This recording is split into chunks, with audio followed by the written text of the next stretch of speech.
Some people train all their life to get to a certain level, and some people are just God gifted, blessed, born with the skills. Some people can train all their life and they reach a plateau and reach a peak, reach a pinnacle, and they can't bust through there. And then you got some people that their ceiling has no limit. They can reach a plateau, break through it, then reach another plateau and break through it, and continue to break through plateaus. And the sky is no limit. They have no bounds. And that's what Errol Spence is. And he's paired with Coach James, the mad scientist. Earl is like Frankenstein's monster, and he's keep getting better and stronger and more tactical. Yes, Coach James is creating a monster. And not only just Earl, he has Frank Martin, Jermell Charlo, AJ, and now Ryan Garcia.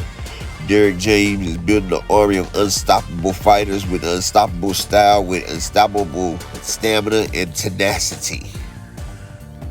And Earl, he's been blessed since the youth. But I ain't gonna hold y'all up. I'm gonna let y'all get to it. But make sure y'all hit that like, share, subscribe button, and hit the super thanks. And I appreciate all y'all and blessings to all y'all.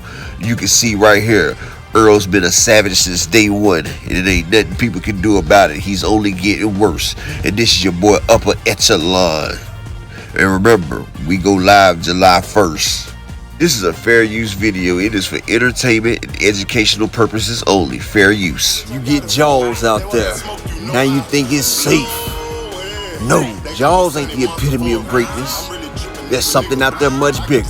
Yes, you got it. And here comes Superbud. Come through and snatch it up. All is well in the world, right? Or wrong. You forget the Megalodon. Bud might have caught Jaws in the ichthyosaur, but he ain't ready for the Megalodon. And that's the big Spence, the Megalodon. Matter of fact, he ain't even a Megalodon. Errol Spence is the biggest. How can you measure what ain't been measured before? Captain Ahab reaching out fishing. You gonna catch something that you ain't mean to catch right there, because you can't catch the uncatchable, the Leviathan. Earl, the true Spence, strap season, man down, smoke it on Bud tour.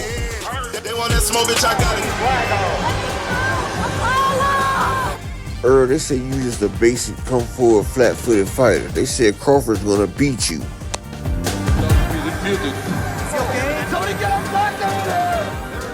Now that you done beat Crawford and destroyed him, what the haters gotta say now, Earl? You can do it, Sword. And you feel the real champion. What's the stretcher? Somebody sent for us in. What started out as a joke has turned out to be a disaster. Creed appears to be in very serious condition. The man alive. Crawford's in serious condition. You heard him worse than Kilbrook and Ugas combined. If he dies, he dies. Inside the dressing rooms.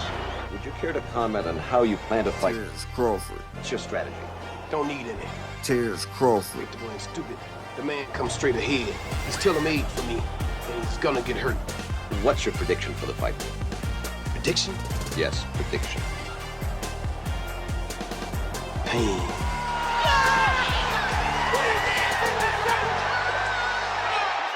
That's what's up. What's your name? Plant 178, baby. What's your name? Come on, man. We gotta get in our room, man. Man, I'm gonna tell you who my name is. I'm telling you now. You know I'm saying 123. There we go. Who that? Man, I ain't gonna. If you don't know my name, you're a bum. Errol Spence. You're a real bum, and you're not a boxer. Errol Spence. That's his name. I'm taking out everybody. And Errol you're not here, Spence. you're a bum. There we go. You're What's his nobody. name? Mike the Bounty Hunter, any weight class I feel like. There we go. Throw that left hand, EJ. Throw that left.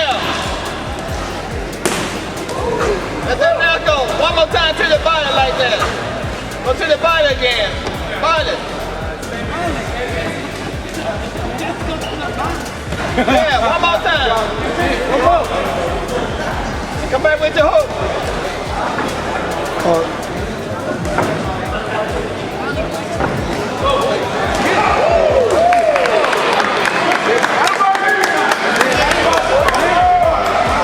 One more time. One more time. He don't realize he's in there with a national champion. Oh, Dodger, you hold it. Let's go, EJ. One more time. Let's go to the house. Work him all over. One last time. One last time. One more time. Let's go, EJ. One more time.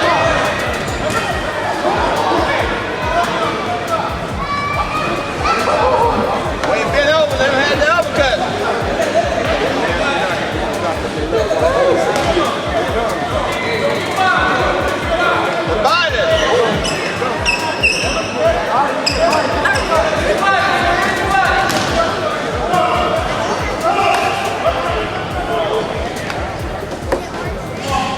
That's the uppercut.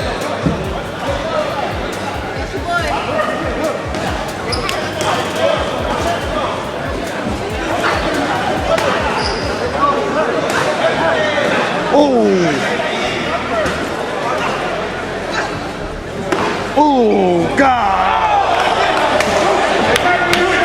That's what I'm talking about right there. That's what I'm talking about. One more time. Throw it down. Yes. One more time. One more time. You have to stop. One more. One more. One more. Pure instincts. It's like he was a gladiator back in Roman times. Like this man right here was born to fight, to do what he does.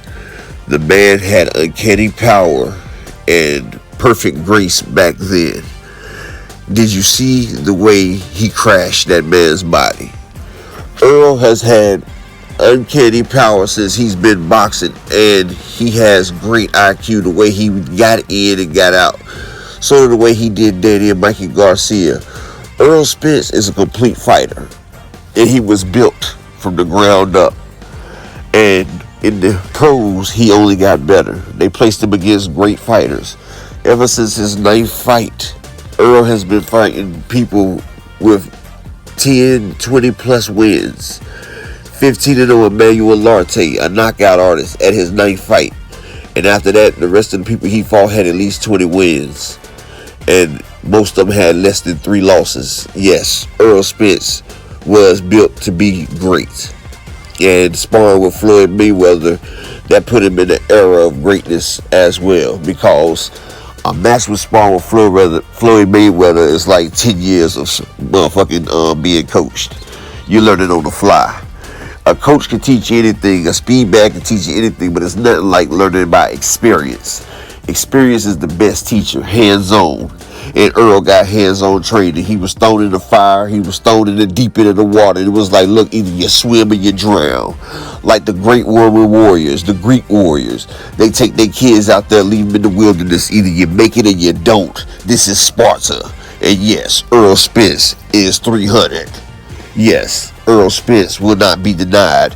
You see, even as a youngster, he knew how to crush and debilitate and break the bodies. Like he said, he was a bully in school. His father said, look, we got to channel that energy. So he took him to the gym so Earl can do what he likes to do best and get paid for it. Now Earl gets to come in, brutal, batter, and vandalize other opponents' body and get paid millions for it. That's what he does. This is a person who gets to love his job. And Earl Spence, he takes it very seriously.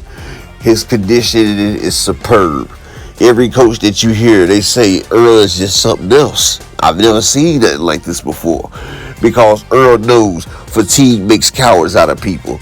And that's one thing Earl will never be in a fight is fatigue. That's why he does 16 plus, 20 plus, sometimes 24 rounds of sparring.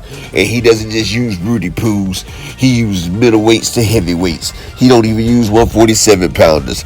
And Jermell Charlo is the coup de grace when he gets his sparring on, because Jermell Charlo ain't nobody gonna give you no high speed sparring like Jermell.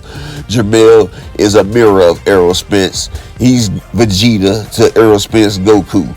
They push each other to great heights and great lengths. And Terrence Crawford, he's going to be getting the Kamehameha. Yes, he's going to be getting Gogeta. Gogeta is going to be involved in his guts. And, I mean, Bud Crawford, he's a good fighter. And people think I'm bashing Bud Crawford. It's not that I'm bashing Bud Crawford. It's just that Bud Crawford hasn't had the iron to sharpen his iron. He could be a lot better fighter if he would have took fights like Keith Thurman or if he would have took the Ugas fight. But he chose to sit there holding the WBO strap while Earl sat there and put himself through the forge of the fire to get the impurities out. That's what they do. They take steel and they paint steel in fire to get all the impurities out, because the impurities make the metal crack. Earl's been in the fire and he's been banging out them impurities. Now he's a whole sharp blade, like a samurai blade that's been hit over 20,000 times, and it has got the finest sheen on it. And he's ready to slice through opponents, slice through divisions, slice through the record books, and become one of the greatest that's ever done did it. You might hate Earl Spence, but you gotta admit he is the truth. And you haven't seen anybody rock, rattle, or hurt him and put him in a compromised position. They say Earl got hit. Okay, they say Earl got rocked by Ugas, but he came off that rope firing. As soon as Ugas did it, it was like the great white hype. You trying to embarrass me on TV. And he commits to whooping Ugas' ass, uppercutted and broke that man's eye socket in the next round. Yes, Earl Spence is durable. He's a tank and he's a savage. And he showed he's been a savage since he stepped in on the scene. This man right here, the only way he's going to lose is when he retires. Because I don't see nobody stopping Earl right now. Earl is a monster. He's a beast. He's an enigma. He's something special. And we need to enjoy him now, because when he's gone, all they're going to talk about is, man, do you remember Earl Spence? Yes. He's not Aaron Pryor. He's not Mike McCallum. He's Earl, the truth, Spence. And he's undefeated. And is going to retire that way. This your boy Upper Echelon. Y'all make sure y'all hit that like, share, and subscribe. And don't forget to send the super chats and the super thanks. I appreciate each and every one of y'all. Peace and blessings to all y'all. And enjoy your day. I'm out.